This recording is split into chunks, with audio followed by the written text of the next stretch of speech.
Hello दोस्तों, स्वागत है आपका टैवर्न ऑफ टेक्स्ट में और डीकंस्ट्रक्शन के पार्ट 2 में। डीकंस्ट्रक्शन के पार्ट 1 में हमने डीकंस्ट्रक्शन थ्योरी के बारे में समझा और जैक डेरिडा के बारे में जाना। अब डीकंस्ट्रक्शन के पार्ट 2 में हम जैक डेरिडा के कुछ कंसेप्ट्स और उनकी टर्म्स को समझेंगे। अगर आपको नहीं पता डीकंस्ट्रक्शन थ्योरी क्या है तो आप पार्ट 1 जाके देख सकते हैं, लिंक डिस्क्रिप्शन में है। और अगर आपने वो पार्ट देख लिया है तो पेन एंड पेपर लेके हो जाइए तैयार, शुरू करते हैं। ये कुछ टर्म्स एंड कंसेप्ट्स हैं जिन पे जैक डेरिडा ने काम किया अपनी डीकंस्ट्रक्शन थ्योरी को समझाने के लिए, उसको एक्सप्लोर करने के लिए। सो आइए वन बाय वन समझते हैं कि इनका मतलब क्या है। सबसे पहले आ जाता है डिफरेंस। अगर आप स्पेलिंग देखें DIFFERANCE, तो जो डिफरेंस का कंसेप्ट है ये जैक डेरिडा ने दिया था। और डिफरेंस बनता है दो चीज़ों को मिला के, डिफरेंस और डेफरमेंट। अब डिफरेंस क्या है? डिफरेंस ये वही कंसेप्ट है जो फर्डिनांड डी सोसैर ने दिया था कि अगर कोई भी साइन है जैसे कि कैट है तो ये अपनी आइडेंटिटी बना पाता है क्योंकि बाकी सभी साइन से डिफरेंट है। क्योंकि कैट बैट नहीं है, फैट नहीं है, रैट नहीं है, हैट नहीं है और ये बाकी सबसे अलग है, इसलिए ये अपनी एक आइडेंटिटी बना पाता है, ये बाकी सबसे डिफरेंट है। तो ये कंसेप्ट फर्डिनांड डी सोसैर ने दिया था। और अगर आपको इस कंसेप्ट के बारे में ज़्यादा जानना है तो आप फर्डिनांड डी सोसैर वाली वीडियो देख सकते हैं। अब इसी में डेरिडा ने नई चीज़ ऐड कर दी, डेफरमेंट। डेफरमेंट का मतलब क्या होता है? Meaning in a language is never immediately present, it's always deferred और postponed because words refer to other words which refer to even more words. मतलब कि जैसे कैट है तो कैट क्या है? What is cat? तो हम कहेंगे small furry animal with whiskers sharp claws. अब फिर इसके आगे सवाल आ सकता है कि विस्कर्स क्या है? तो विस्कर्स को कहेगा long sensitive hairs on a cats face that help it feel things in its environment. ठीक, और फिर आगे कोई और सवाल पूछ सकता है कि डिफाइन हेयर्स, है ना। तो इस तरीके से एक वर्ड से हम दूसरे वर्ड की तरफ चलते चले जाएंगे और जो मीनिंग है वो पोस्टपोन होता रहेगा। कोई भी एक एंड मूवमेंट नहीं आएगी जहाँ पे हम कहेंगे कि अच्छा हमें अब सब चीज़ें समझ आ गई। वो बस एक चीज़ से दूसरी चीज़ की तरफ बढ़ता रहेगा। तो वो होता है डेफरमेंट, मीन्स पोस्टपोनमेंट। ठीक, इसको एक और एग्जाम्पल से समझ सकते हैं। जैसे आप मान लीजिए लाइट। अब लाइट क्या है? एक तो आ गया डिफरेंस, फर्डिनांड डी सोसैर का कंसेप्ट कि लाइट वो है जो कि डार्क नहीं है, हैवी नहीं है, लाउड नहीं है, मतलब इन सब से वो डिफरेंट है, अलग है ना। तो लाइट वही है जो डार्क नहीं है, हैवी नहीं है, लाउड नहीं है। तो उससे हमें पता लगता है कि अच्छा ये चीज़ लाइट है। अब आ गया डेफरमेंट। डेफरमेंट कैसे? कि कोई पूछेगा व्हाट इज लाइट तो कोई कहेगा विच इज़ नॉट हैवी। फिर अगला सवाल आता है देन व्हाट इज हैवी। फिर कोई कहेगा समथिंग ऑफ ग्रेट वेट, कि जिसका ज़्यादा वेट होता है। फिर अगला सवाल आ जाएगा कि व्हाट इज वेट, फिर कोई इसकी डेफिनेशन बता देगा, उसमें कोई वर्ड आएगा, कोई पूछेगा व्हाट इज दिस। फिर इस तरीके से हम एक चीज़ से दूसरी चीज़ की तरफ बढ़ते रहेंगे और जो मीनिंग है वो पोस्टपोन होता रहेगा, कभी भी एंड नहीं आएगा। So the full meaning of light is never immediately present, जो कभी भी फुल मीनिंग प्रेजेंट है ही नहीं। It's always deferred to other words, कि लाइट से हैवी, हैवी पे वेट, वेट से किसी और वर्ड पे। So it's always deferred to other words which are again deferred to more words and so on. एक वर्ड से दूसरे की तरफ पोस्टपोन होता रह रहा है।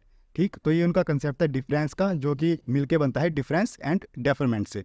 ठीक, आगे बढ़ते हैं। इनका अगला कंसेप्ट आ जाता है मेटाफिजिक्स ऑफ प्रेजेंस। हालांकि इनका कंसेप्ट नहीं है बट इन्होंने इस चीज को अपोज किया था। अब मेटाफिजिक्स ऑफ प्रेजेंस से मतलब क्या है? Metaphysics of presence is a philosophical concept that highlights the tendency to prioritize direct sensory experience and immediate presence. इस पे फोकस रखें, presence as markers of reality and truth. मतलब मेटाफिजिक्स ऑफ प्रेजेंस एक ऐसी थ्योरी है जिसपे western philosophy काफी rely करती थी कि जो भी हमारे सामने प्रेजेंट है, जो भी चीज़ हमारे सामने प्रेजेंट है, हम उसी से रियलिटी और ट्रूथ का एक मीनिंग बना लेते हैं।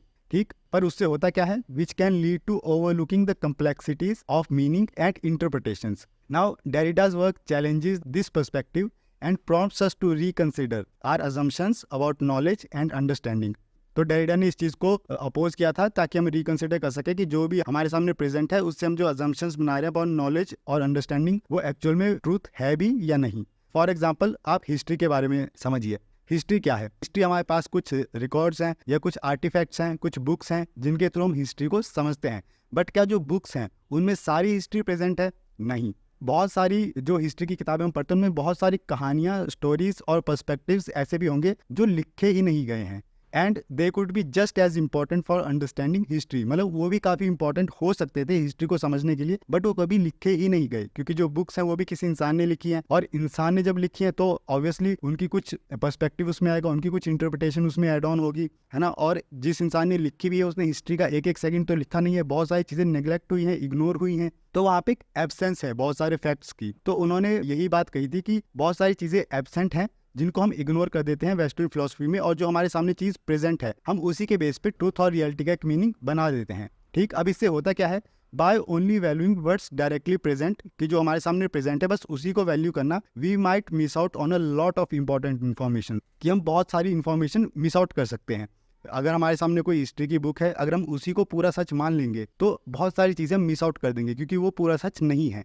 उसमें बहुत सारी चीज़ें इग्नोर की गई हैं, निगलेक्ट की गई हैं, लिखी ही नहीं गई हैं, बहुत सारी चीज़ें एब्सेंट हैं। तो उन्होंने यहाँ पे एब्सेंस की बात की है कि वेस्टर्न फिलोसफी हमेशा प्रेजेंस पे फोकस करती है बट एब्सेंस को इग्नोर करती है, जबकि एब्सेंस भी उतनी ही इंपॉर्टेंट है, जिससे हमें लैंग्वेज की कम्प्लेक्सिटी और उसकी वेरियस इंटरप्रिटेशंस के बारे में पता लगता है। ठीक, तो ये कंसेप्ट था मेटाफिजिक्स ऑफ प्रेजेंस, जिसको उन्होंने अपोज किया था कि हमें अपनी अजम्पशंस को रिकंसिडर करना चाहिए। फिर मेटाफिजिक्स ऑफ प्रेजेंस से ही अगला टॉपिक निकल के आता है, अगला कंसेप्ट निकल के आता है लोगोसेंट्रिसिज्म। नाउ ये जो टर्म है कॉइन की थी लुडविग क्लागेस और इसको पॉपुलराइज किया था डेरिडा ने। अब लोगोसेंट्रिसिज्म होता क्या है? Logos means discourse, communication, reason, कि कुछ भी हम पढ़ते हैं, देखते हैं, बोलते हैं वो लोगोस हो गए। ठीक, तो लोगोसेंट्रिसिज्म में वही होता है, it refers to the tendency to prioritize spoken language या फिर logos as the primary means of communication and meaning, कि हमने जो भी पढ़ा, देखा, सुना, हम उसी को प्रायोरिटाइज करते हैं मीनिंग बनाने के लिए, समझने के लिए। Now according to Derrida, language cannot provide a direct route to truth and instead emphasized on how language constructs meaning, emphasizing on the role of interpretation and complexities of meaning। मतलब उनका ये कहना था कि जो लैंग्वेज है, जिसे कि लोगोसेंट्रिसिज्म में एक डायरेक्ट रूट माना जाता है ट्रूथ को, कि उसी से हम रियलिटी या ट्रूथ को समझते हैं। उन्होंने कहा था कि लैंग्वेज कभी भी एक डायरेक्ट रूट बना ही नहीं सकती ट्रूथ के लिए, मतलब ट्रूथ को समझने का लैंग्वेज कोई एक सीधा रास्ता नहीं है। इंस्टेड उसमें बहुत सारी कम्प्लेक्सिटीज़ हैं, बहुत सारी इंटरप्रिटेशंस हैं और उसमें मीनिंग कंस्ट्रक्ट किया जाता है जो कि चेंज होता रहता है ना। जैसे हमने हिस्ट्री की बुक पढ़ी, वो भी किसी ना किसी इंसान का एक पर्सपेक्टिव था, वो डायरेक्ट रूट तो है नहीं ट्रूथ का कि एक्चुअल में वही चीज़ें हुई होंगी, क्योंकि उन्होंने बहुत सारी चीज़ें मिस आउट भी की होंगी जिन्होंने हिस्ट्री की बुक लिखी है, जो भी है ना। और उस बुक को जब कोई पढ़ेगा भी तो वो भी अपनी समझ के हिसाब से उसकी कुछ इंटरप्रिटेशन बनाएगा और उसमें बहुत सारी कम्प्लेक्सिटीज़ भी होंगी, बहुत सारी चीज़ें एब्सेंट होंगी, बहुत सारी चीज़ें प्रेजेंट होंगी। ठीक, सो लैंग्वेज कोई एक डायरेक्ट रूट नहीं है ट्रूथ का, इसीलिए उन्होंने इस चीज़ को, लोगोसेंट्रिसिज्म को चैलेंज किया था, जिसमें कि हम प्रायोरिटाइज करते हैं लोगोस को, कोई भी डिस्कोर्स हो गया, कम्युनिकेशन हो गया, रीजन हो गया, स्पोकन लैंग्वेज हो गई, उनको हम प्रेफर करते हैं लोगोसेंट्रिसिज्म में। बट इस चीज़ को उन्होंने अपोज किया क्योंकि लैंग्वेज कोई डायरेक्ट रूट है ही नहीं ट्रूथ का। ठीक, फिर लोगोसेंट्रिसिज्म से ही अगला कंसेप्ट बनता है फोनोसेंट्रिसिज्म। अब फोनोसेंट्रिसिज्म क्या होता है कि वेस्टर्न फिलोसफी में हमेशा स्पोकन वर्ड्स को कंसीडर किया गया है most important and authentic form of communication than written language और साइन लैंग्वेज। मतलब स्पोकन लैंग्वेज को हमेशा प्रायोरिटाइज किया गया है, उसको हमेशा ऑथेंटिक फॉर्म माना जाता है। क्यों? क्योंकि वेस्टर्न फिलोसफी के हिसाब से जब भी इंसान कुछ कहता है तो स्पोकन लैंग्वेज जब हम बोलते हैं तो वो हमारा डायरेक्ट जो हमारे थॉट है उससे निकलती है ना, कि हमने सोचा और बोल दिया, तो वो ज़्यादा ऑथेंटिक मानी जाती है बजाय कि लिखने के। क्यों? क्योंकि पहले हमने सोचा तो वो हमारी एक इंटरप्रिटेशन हुई, फिर हमने उसको लिखा तो वहाँ पे प्ले ऑफ साइंस आ गया, फिर उसकी एक अलग इंटरप्रिटेशन बन सकती है पढ़ने वाले के लिए, तो वो थॉट से कहीं ना कहीं 2 कदम दूर हो गया। जबकि स्पोकन वर्ड जो है वो डायरेक्ट हमारे थॉट से निकल के आ रहे हैं, तो उसको उन्होंने ज़्यादा ऑथेंटिक और इम्पॉर्टेंट माना था। बट डेरिडा ने इस चीज़ को भी चैलेंज किया था। कैसे? इस चीज़ को चैलेंज करने के लिए उन्होंने जे रॉस, जो कि एक फिलोसफर थे, उनकी थ्योरी को यूज़ करके इस चीज़ को समझा है। कैसे? अब रॉस के अकॉर्डिंग स्पीच को ज़्यादा नेचुरल, ज़्यादा प्रेजेंट और ज़्यादा ट्रू माना गया है, क्योंकि जैसा मैंने आपको बताया कि स्पीच डायरेक्ट हमारा थॉट से निकलती है, तो उसको ज़्यादा ट्रू माना गया है कंपेयर टू राइटिंग। जबकि रॉस ने इस चीज़ को भी एक्नॉलेज किया था कि राइटिंग को ऐड करना as a supplement to speech, मतलब राइटिंग को जब हम ऐड करते हैं as a supplement to speech, implies कि स्पीच में कुछ डेफिशिएंसी है, लैक है। मतलब अगर हम कोई चीज़ ऐड कर रहे हैं तो इसीलिए कर रहे हैं ना, क्योंकि पुरानी चीज़ में कोई कमी होगी तभी तो किसी नई चीज़ की एडिशन होगी। सो रॉस के अकॉर्डिंग राइटिंग एक लैक या डेफिशिएंसी को फुलफिल करती है in the ideal of nature, जो कि उनके लिए क्राइटेरिया है टू डिटरमाइन ट्रूथ। मतलब मान लो ये स्पीच है और ये राइटिंग है। अब क्या है, रॉस ने कहा था कि जो स्पीच है उसमें एक लैक है, एक डेफिशिएंसी है ना। जैसे ये एरिया है, ये खाली है, तो एक डेफिशिएंसी है जिसको कौन फुलफिल करता है? राइटिंग फुलफिल करती है, कि राइटिंग उसमें ऐड ऑन होती है, फिर एक कंप्लीट सर्कल बनता है, एक कंप्लीट चीज़ बनती है ना। तो ये रॉस ने कहा था, इसीलिए राइटिंग को उन्होंने एक सप्लीमेंट कहा है, सप्लीमेंट टू स्पीच। बट इसी के साथ रॉस ने ये भी कहा था कि जो नेचर है, मान लो ये एक आइडल ऑफ नेचर है, आइडल नेचर है, जो नेचर है वो अपने आप में सेल्फ सफिशिएंट है, वो अपने आप में सेल्फ सफिशिएंट है, उसे किसी चीज़ की ज़रूरत नहीं है बाहर से ऐड ऑन करने की, किसी एक्सटर्नल सप्लीमेंट की ज़रूरत नहीं है। तो इसका मतलब क्या हुआ कि अगर राइटिंग जिसको एक सप्लीमेंट माना जा रहा है उसकी अगर एडिशन हो रही है, इसका मतलब वो जो ब्लैंक स्पेस है वो इस नेचर में इनहेरेंट है ना। मतलब जो ये नेचर है इसके अंदर ही एक स्पेस है जिसको राइटिंग फुलफिल करती है, जिसे एक लैक माना गया है, डेफिशिएंसी माना गया है नेचुरल प्रेजेंस में। और इसी रॉस के आइडिया को डेरिडा ने इस तरीके से इंटरप्रेट किया कि राइटिंग जो है ये कोई बाहरी चीज़ नहीं है कि हम बाहर से कुछ ऐड कर रहे हैं, क्योंकि नेचर तो अपने आप में सेल्फ सफिशिएंट है, तो बाहर से ऐड ऑन करने का तो कोई चांस ही नहीं है। तो इसका मतलब जो डेफिशिएंसी है वो नेचर के अंदर ही थी, इनहेरेंट ही थी, है ना। तो इसका मतलब जो राइटिंग है वो भी नेचर का पार्ट ही है जो कि उस डेफिशिएंसी को फुलफिल करता है। तो बेसिकली यहाँ पे उन्होंने फोनोसेंट्रिसिज्म को चैलेंज किया, जिसमें हम स्पीच ओवर राइटिंग कहते हैं, मतलब स्पीच को प्रायोरिटाइज करते हैं, स्पीच को ज़्यादा प्रिविलेज दी जाती है राइटिंग के ऊपर, और एक बाइनरी ऑपोजिशन क्रिएट हो जाती है जिसकी वजह से, और एक हायरार्की बन जाती है जिसमें कि स्पीच डोमिनेट करने लग जाती है राइटिंग को। तो इस चीज़ को डेरिडा ने चैलेंज किया। अब इसी में उन्होंने कहा कि जैसे रॉस का एक ऐसे था, essay on the origin of language. इस ऐसे में रॉस ने कहा था कि जब इंसानों ने एक दूसरे से कम्युनिकेट करना शुरू किया था तो वो सीधा बोलने नहीं लग गए थे, बल्कि स्पीच से पहले भी एक फॉर्म ऑफ कम्युनिकेशन था जो था विजुअल ग्राफिक साइंस, है ना, जिसमें इंसान के पास कोई स्पोकन लैंग्वेज नहीं है बल्कि वो gestures, facial expressions and visual symbols के थ्रू कम्युनिकेट करते थे। कि जब इंसानों के पास लैंग्वेज नहीं थी, लैंग्वेज अभी तक इवॉल्व नहीं हुई थी, तो उससे पहले भी तो एक दूसरे से कम्युनिकेट करते थे। तो कैसे करते थे? साइन लैंग्वेज के थ्रू कम्युनिकेट करते थे, है ना, फेशियल एक्सप्रेशंस, जेस्चर्स के थ्रू कम्युनिकेट करते थे। तो अगर ये जो विजुअल ग्राफिक साइंस हैं ये अगर स्पोकन लैंग्वेज से पहले आया है तो मतलब इसको ज़्यादा नेचुरल माना जाएगा, है ना, ये ज़्यादा नेचुरल है क्योंकि ये पहले आया है। तो इस वर्क में उन्होंने बेसिकली किया क्या है कि जो visual and non verbal form of expression है उसको हाईलाइट किया था, जिसमें कि हम साइंस एंड सिंबल्स पर डिपेंडेंट होते हैं, जो कि कहीं ना कहीं राइटिंग से सिमिलर है, क्योंकि राइटिंग में भी प्ले ऑफ साइंस होता है, सिंबल्स होते हैं जो हम लिखते हैं फिर उसको डिकोड करते हैं। सेम वहीं पे जो non verbal form of expression है जैसे जेस्चर्स हो गए, फेशियल एक्सप्रेशंस हो गए, विजुअल ग्राफिक्स हो गए, उनमें भी हम साइंस एंड सिंबल्स पर डिपेंडेंट होते हैं, तो कहीं ना कहीं राइटिंग से सिमिलर है। सो डेरिडा ने रॉस के आइडिया को यूज़ करते हुए ये कंक्लूड किया कि जो फीचर हम राइटिंग में एसोसिएट करते हैं, लाइक सब्स्टिट्यूशन, सब्स्टिट्यूशन मतलब हम आइडिया को सब्स्टिट्यूट करते हैं। जैसे कि अगर एक डॉग है तो डॉग क्या है कि जिसकी 4 टांगे हैं, फर है, जो कि भौंकता है, तो हमने उसको एक वर्ड असाइन कर दिया डॉग, तो हमने इस पूरी आइडिया को सब्स्टिट्यूट कर दिया एक वर्ड से, डॉग से। तो ये राइटिंग की एक फीचर है। राइटिंग का एक दूसरा फीचर क्या है? रेपिटिशन। रेपिटिशन मतलब अगर किसी चीज़ पे हमें एम्फेसाइज करना हो तो हम उसे बार बार रिपीट करते हैं। और एक और फीचर है राइटिंग का, डिफरेंशिएशन। डिफरेंशिएशन मतलब कि हम एक आइडिया को दूसरे आइडिया से डिफरेंशिएट करते हैं। डिफरेंशिएट कैसे करते हैं? पंक्चुएशन मार्क्स का यूज़ करके, जैसे फुल स्टॉप हो गया, कॉमा हो गया। मान लो हमें एक सेंटेंस खत्म करना है तो हम फुल स्टॉप लगा देंगे, और अगर हमें हल्की सी ब्रेक देनी है, एक आइडिया को दूसरे से सेपरेट करना है तो हम कॉमा लगा देंगे। और भी बहुत सारे पंक्चुएशन मार्क्स हैं जिनसे कि हम एक आइडिया को दूसरे आइडिया से डिफरेंशिएट करते हैं, है ना। और यही सेम फीचर्स, ये जो राइटिंग के फीचर्स हैं, substitution, repetition, differentiation, same features speech में भी हैं। कैसे? मान लो हमें किसी चीज़ के ऊपर एम्फेसाइज करना है, एम्फेसाइज करने के लिए हमने रेपिटेशन का यूज़ किया कि एक वर्ड या फ्रेज को बार बार रिपीट किया। स्पीच में हम कैसे एम्फेसाइज करते हैं?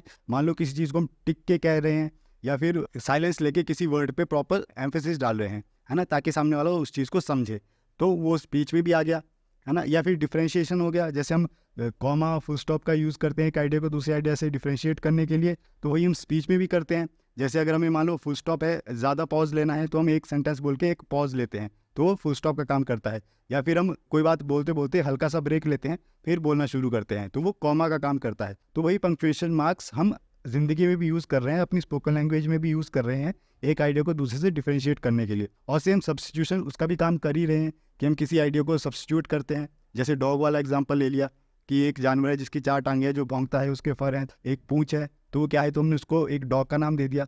तो ये जो फीचर्स राइटिंग के हैं, सेम फीचर्स स्पोकन लैंग्वेज में भी हम यूज़ करते हैं, जिससे उन्होंने ये कंक्लूड किया कि ये फीचर्स कम्युनिकेशन में इनहेरेंट है, वेदर इट्स स्पोकन लैंग्वेज और रिटन, कि भले आप बोल रहे हो या लिख रहे हो, ये जो फीचर्स हैं सब्स्टिट्यूशन, रेपिटेशन या डिफरेंशिएशन, ये कम्युनिकेशन में इनहेरेंट है। और ये फीचर्स कोई फ्लॉज या वीकनेस नहीं है, बल्कि ये लैंग्वेज की कम्प्लेक्सिटी, रिचनेस या एंडलेस इंटरप्रिटेशन या एंडलेस प्ले ऑफ साइंस दिखाती है। सो डेरिडा ने इस आर्ग्यूमेंट के थ्रू फोनोसेंट्रिसिज्म को चैलेंज किया था, that is speech over writing, and he believed दोनों एक दूसरे का एज ए सप्लीमेंट काम करते हैं और एक दूसरे को अपोज नहीं करते, और दोनों की अपनी नीड है, अपनी ज़रूरतें हैं, कोई किसी का ऑपोजिट नहीं है, कोई किसी को डोमिनेट नहीं कर रहा।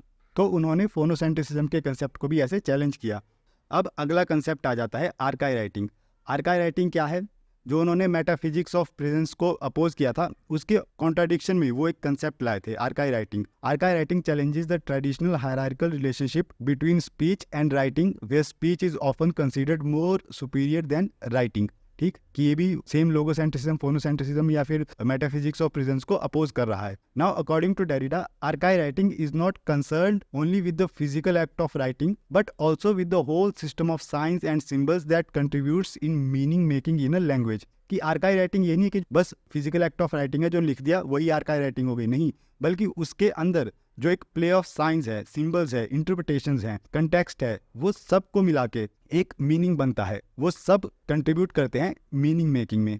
सो इसी से उन्होंने चैलेंज किया the traditional hierarchies between speech and writing and stable meaning and emphasis on the play of differences and the absence, challenging the dominance of logocentricism. In short उन्होंने यही कहा है कि जब जो भी लिखते हैं, तो जो हमने लिख दिया सिर्फ वही ट्रूथ नहीं है, बल्कि उसके बियॉन्ड, उसके अंदर जो इतना सारा प्ले ऑफ साइंस हो रहा है, इंटरप्रिटेशंस हो रही है, कम्प्लेक्सिटीज हो रही हैं, वो सब कंट्रीब्यूट करती है मीनिंग मेकिंग में। जैसे एक एग्जांपल लेके देखें तो मैं एक वर्ड लिखता हूँ बैंक। अब वर्ड ये एक है बैंक, पर इससे मेरा मतलब क्या है? बैंक या तो रिवर का किनारा हो सकता है, बैंक कोई फाइनेंशियल इंस्टीट्यूशन हो सकता है जहाँ पे हम पैसे जमा कराते हैं, या फिर बैंक एक कलेक्शन भी हो सकती है कि बहुत सारी चीज़ों की कलेक्शन है ना। तो वर्ड एक है बट इसके मीनिंग बहुत सारे हैं। अब मैं कौन सा मीनिंग यूज़ कर रहा हूँ वो डिपेंड करेगा मेरे कंटेक्स्ट पे, मेरी इंटरप्रिटेशन पे, या मैं क्या दिखाना चाह रहा हूँ, है ना। सो जो फिजिकल एक्ट ऑफ राइटिंग है, जैसे मैंने बैंक लिख दिया, ये एक फिजिकल एक्ट ऑफ राइटिंग हो गया, यही मीनिंग डिफाइन नहीं करता है, बल्कि इसके अंदर जो प्ले ऑफ साइंस है, कैसे एक साइन दूसरे से जुड़ा हुआ है, किसी सेंटेंस में बैंक वर्ड क्या मीनिंग क्रिएट कर रहा है, क्या वो नदी का किनारा दिखा रहा है या फिर किसी बैंक फाइनेंशियल इंस्टीट्यूशन की बात कर रहा है, क्या दिखा रहा है, उन सब चीज़ों पे डिपेंड करता है, जिससे कि कम्प्लेक्सिटीज़ होती हैं, जिससे कि बहुत सारी इंटरप्रिटेशंस बनती हैं, और जिससे ही वो एक प्ले ऑफ डिफरेंसेस आता है। तो इसी से लोगोसेंट्रिसिज्म को चैलेंज करते हैं, जिसमें कि हमने देखा था कि जो भी हमारे सामने लिखा हुआ होता है लोगोसेंट्रिसिज्म में, हम उससे ही ट्रूथ और रियलिटी का एक मीनिंग बना लेते हैं, जबकि उन्होंने कहा था ऐसा नहीं है, उसके बियॉन्ड भी बहुत सारी चीज़ें होती हैं। कुछ भी लिखी हुई चीज़ या कुछ भी बोली हुई चीज़ वो कोई डायरेक्ट रूट नहीं है ट्रूथ का। उसको अपोज करने के लिए वो एक कंसेप्ट लाए थे, आर्काई राइटिंग। ठीक, नाउ आर्काई राइटिंग में ही अगला कंसेप्ट आता है ट्रेसिस। ट्रेसिस मतलब डेरिडा's concept of trace deals with the concept of absence and presence. It highlights the idea that meaning is never fully present in a sign or symbol itself, but rather it is deferred or postponed, always pointing beyond itself to other signs and context. मतलब trace क्या होता है कि हम जब भी कोई चीज़ लिखते हैं, बोलते हैं, पढ़ते हैं, तो वो कोई डायरेक्ट ट्रूथ नहीं होती, वो अपने आप में कंप्लीट नहीं होती, बल्कि मीनिंग पोस्टपोन हो रहा है एक साइन से दूसरे साइन की तरफ, जैसा कि हमने देखा भी था, मीनिंग पोस्टपोन हो रहा है एक साइन से दूसरे साइन की तरफ। तो वो एक ट्रेस बनाता रहता है, मतलब हम एक चीज़ से दूसरी चीज़ की तरफ बढ़ते रहते हैं, ट्रेस करते रहते हैं कि रियलिटी है क्या, है ना। एक चीज़ से दूसरी चीज़ की तरफ बढ़ते रहते हैं और ट्रेस करते रहते हैं टू फुलफिल दैट एब्सेंस। तो हम इसी तरीके से आगे बढ़ते रहते हैं और ये एंडलेस चलता रहता है। तो ट्रेस का कंसेप्ट उनका यही था कि हम एक साइन से दूसरे साइन की तरफ, एक वर्ड से दूसरे वर्ड की तरफ बढ़ते रहते हैं, मीनिंग ऑलवेज पोस्टपोन होता रहता है, कभी भी एक फिक्स्ड एक स्टॉप नहीं आता कि अच्छा जहाँ पे हम कहें कि अब इसके आगे कुछ नहीं है, नहीं, उसके आगे भी वर्ड्स बनते रहेंगे, ये प्रोसेस चलती रहेगी। ठीक, फिर उन्होंने जो अगला कंसेप्ट दिया है कम्प्लेक्सिटीज़ को समझाने के लिए, वो है अपोरिया। अब अपोरिया क्या है? Aporia refers to a state of uncertainty, confusion और paradox that arises when we encounter contradictions or difficulty in our attempt to understand or express something, है ना।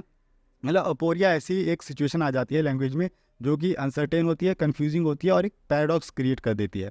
सो जैसे कि इसको एक एग्जांपल से समझ सकते हैं आप, ये इमेज में देखिए, नदी है, अब कोई इंसान है, वो इस नदी में एक बार जंप मारता है, फिर दूसरी बार दोबारा जंप मारता है, तीसरी बार दोबारा जंप मारता है, और वो किसी को जाके कहता है कि मैंने एक नदी में 3 बार जंप मारी सेम तरीके से। पर क्या वो ऐसा था? नहीं था, क्योंकि जब उसने पहली बार जंप मारी तो वहाँ पे जो पानी था एक सेट ऑफ पानी था, है ना, उसका एक जंप मारने का तरीका था।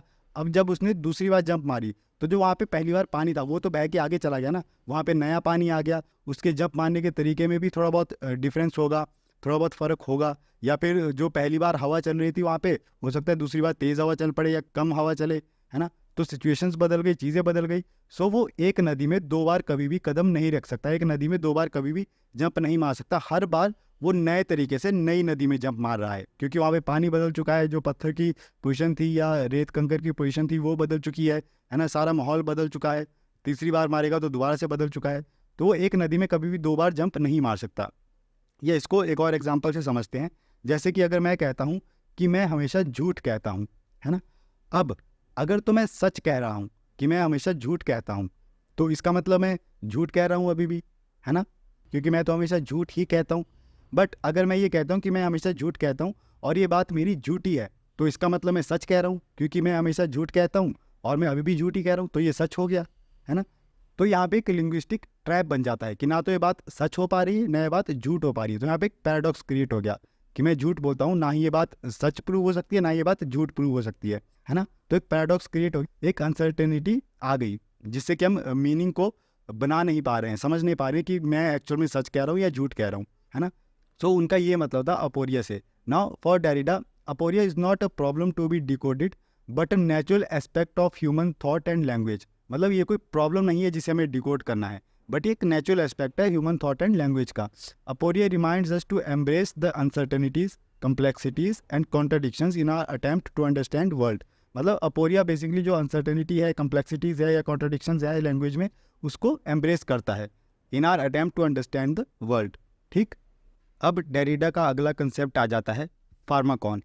अब इसका क्या मतलब होता है? Pharmakon is a term that represents a complex and multi layered concept. It's a Greek word that can mean both remedy and poison, and Derrida uses it to explore the ambiguity paradoxes that exist in language and meaning and philosophy। अब इसका मतलब क्या हुआ कि Pharmacon कोई term होती है जिसके दोनों मतलब होते हैं, कि वो रेमेडी भी है, पॉइजन भी है। फॉर एग्जांपल आप इस इमेज में देखिए, शराब, दारू, है ना। अब शराब को कहते हैं कि दवा और दारू दोनों हैं। क्यों? क्योंकि बहुत सारी मेडिसिन होती है जिनमें अल्कोहल का यूज़ होता है, तो वहाँ पे ये रेमेडी का काम करता था, दवा का काम करता था। पर अगर कोई शराब की बोतलें लेके बैठ जाए कि मुझे तो नशा करना है, दिन की 3-3 बोतलें पीनी है, हद दारू पीनी है, तो वो क्या करेगा? फिर पॉइजन का काम करेगा, शरीर को ख़राब करेगा, है ना। सो इसका मतलब दवा भी है और दारू भी है। ठीक। अब फार्माकॉन कंसेप्ट को कैसे यूज़ किया डेरिडा ने डिकंस्ट्रक्शन समझाने के लिए? ये जो फार्माकॉन है, इस कंसेप्ट को प्लेटो ने यूज़ किया था ये समझाने के लिए कि it is something that can cure and that can harm both. और इस कंसेप्ट को समझाने के लिए प्लेटो ने अपनी बुक फेड्रस में एक कहानी बताई है। कहानी क्या है कि थ्यूथ होते हैं इजिप्शियन गॉड ऑफ राइटिंग। ये थ्यूथ जाते हैं किसके पास? किंग थेमस। थ्यूथ किंग थेमस के पास जाते हैं और थेमस को बोलते हैं कि आप राइटिंग को एज अ टूल इस्तेमाल करें। किंग थेमस को कहते हैं कि आप राइटिंग को एज अ टूल इस्तेमाल करें, क्योंकि इससे जो आपकी मेमोरी है एक तो वो सेव हो जाएगी, काफ़ी लॉन्ग टाइम तक आपकी बातें सेव रहेंगी और इससे आपका विजडम बढ़ेगा, मेमोरी बढ़ेगी, है ना। सो थ्यूस ने बेसिकली इस चीज़ को एज अ रेमेडी बताया किंग थेमस को, बट किंग थेमस ने इस चीज़ को रिजेक्ट कर दिया। उन्होंने क्या कहा कि जो राइटिंग है वो एक पॉइजन की तरह काम करती है, क्योंकि अगर मैं कोई बात लिखूंगा तो हो सकता है लोग उसका गलत मतलब ले लें, या फिर अगर मैं कोई बात लिखता हूँ तो मेरी राइटिंग पे ज़्यादा डिपेंडेंस हो जाएगी बजाय कि स्पोकन वर्ड्स पे। तो उन्होंने इस चीज़ को रिजेक्ट कर दिया। इसीलिए यहाँ पे प्लेटो ने इसको क्योर भी कहा है राइटिंग को, और हार्म भी कहा है। और क्योर और हार्म कहने से प्लेटो यहाँ पे फोनोसेंटिसिज्म की बात कर रहे हैं, जहाँ पे हम स्पोकन वर्ड्स को प्रेफरेंस देते हैं बजाय कि रिटन लैंग्वेज के। बट इस चीज़ पे डेरिडा ने आर्ग्यू किया कि प्लेटो ने भले ये डिस्टिंक्शन बता तो दी, बट वो खुद इस एम्बिग्यूटी से बच नहीं पाए। वो आज तक खुद फार्माकॉन का एक क्लियर मीनिंग नहीं बना पाए, है ना। क्योंकि फार्माकॉन जो है वो अपने आप में ही बाइनरी ऑपोजिशन को ख़त्म करता है, बाइनरी ऑपोजिशन को कॉन्ट्राडिक्ट करता है, क्योंकि बाइनरी ऑपोजिशन तभी बन पाएगी कि अगर दो चीज़ों में क्लियर डिस्टिंक्शन होगी। बट फार्माकॉन एक ऐसी चीज़ है जो अपने आप में ही कॉन्ट्राडिक्शन है, वो कभी रेमेडी है तो कभी हार्म है। तो फार्माकॉन ने बाइनरी ऑपोजिशन को कॉन्ट्राडिक्ट किया, ख़त्म किया, है ना। जबकि प्लेटो ने फार्माकॉन का यूज़ ही इस चीज़ के लिए किया था ताकि वो बाइनरी ऑपरेशन बना सके स्पोकन वर्ड्स या रिटन लैंग्वेज में, कि स्पोकन वर्ड्स ज़्यादा अच्छे हैं, रिटन लैंग्वेज नहीं है, इस कहानी के थ्रू, थ्यूथ की कहानी के थ्रू। बट डेरिडा ने इसके आर्गूमेंट को आगे बढ़ाते हुए ये कहा कि उन्होंने ये कह तो दिया, बट वो खुद इस एम्बिग्विटी से बच नहीं पाए, क्योंकि बाइनरी ऑपरेशन तो तब बनेगी जब दो चीज़ों में क्लियर डिस्टिंक्शन हो। बट यहाँ पे तो एक ही वर्ड है, एक ही चीज़ है, उसी में कॉन्ट्राडिक्शन है, उसी में पैराडॉक्स है। वो एक तरीके से अच्छा काम भी कर रहा है और दूसरी तरीके से बुरा काम भी कर रहा है। और अच्छा और बुरा काम डिपेंड करता है कि हम उसे यूज़ कैसे कर रहे हैं, बाकी साइंस और सिंबल्स के साथ उसका क्या रिलेशन बन रहा है। ठीक, तो ये था फार्माकॉन का कंसेप्ट जो कि प्लेटो के फेडरस में दिया था और इसको डेरिडा ने यूज़ किया to explore the ambiguity paradoxes that exist in language, meaning and philosophy. अब जो हॉन्टोलॉजी है वो कॉम्बिनेशन ऑफ 2 वर्ड्स है, haunting and ontology, the study of existence. Ontology expose how the past continues to have a presence and impact on our present and future, even when it's no longer physically here. इन्होंने यहाँ पे absence की बात की है, past की बात की है कि कोई भी चीज़ जब हो जाती है, घट जाती है, तो वो भले पूरे तरीके से प्रेजेंट में अवेलेबल ना हो, पूरे तरीके से प्रेजेंट में नहीं है, या फिर पूरे तरीके से वो ख़त्म भी नहीं हुई है, बट वो पार्शली कहीं ना कहीं प्रेजेंट में रहती है, जो हमारी परसेप्शन को, हमारे मीनिंग को इम्पैक्ट करती है। ठीक, events from the past have the power to influence how societies and cultures operate today. जैसे कि अगर आप शक्तिमान का एग्जांपल ले लें, सबने बचपन में शक्तिमान देखा होता है, बहुत सारे बच्चों ने देखा होगा, है ना। तो अब भले शक्तिमान सीरीज़ नहीं आती है या वो शो नहीं आता है, बट आज भी जब हम कहीं पे शक्तिमान का नाम सुनते हैं या वो गाना सुन लेते हैं या कहीं पे कोई इमेज देख लेते हैं, तो एकदम से वो चीज़ हमें रिवाइज हो जाती है, एक नॉस्टैल्जी आता है। तो कहीं ना कहीं जो पास्ट है वो पूरी तरीके से ख़त्म भी नहीं होता है और पूरे तरीके से प्रेजेंट भी नहीं होता है हमारे प्रेजेंट में, बट वो कहीं ना कहीं इम्पैक्ट करता है, उसका एक छाप रहती है हमारे प्रेजेंट में, जो कि हमें इन्फ्लुएंस करता है, जिससे कि हमारी सोसाइटीज़ या कल्चर कैसे ऑपरेट करती हैं। ठीक, अब इनकी अगली टर्म आ जाती है इटरेशन। इटरेशन क्या होती है? Iteration is a concept in Jacques Derrida's philosophy that deals with repetition, difference and the ways in which meaning and language are constructed. Even if something is repeated again and again, it's never exactly the same each time. This idea challenges traditional notion of originality and fixed meaning. So iteration basically होती क्या है कि कोई भी चीज़ है, जैसे आप इस इमेज में देखिए, ये कोई माँ है अपने बेटे को कहानी सुना रही है, तो एक बार अगर ये माँ कहानी अपने बेटे को सुनाएगी और सेम कहानी अगर 2 बार, 3 बार, चौथी बार सुनाएगी, तो हर बार वो कहानी सुनाने का तरीका अलग होगा। हो सकता है जो पहली बार जिन वर्ड्स पे एम्फेसाइज किया हो, अगली बार कुछ और वर्ड्स पे एम्फेसाइज करे, मीनिंग बदल दे, है ना, किस तरीके से वो कहानी सुना रही है, क्या चीज़ें हैं। तो जितनी बार भी वो रिपीट करेंगी, वो कहानी का सेम मीनिंग नहीं रहेगा, बल्कि जिस तरीके से एम्फेसिस डालेंगे, जिस तरीके से वो चीज़ें बताएंगे, उस तरीके से हर बार उसका मतलब बदलेगा।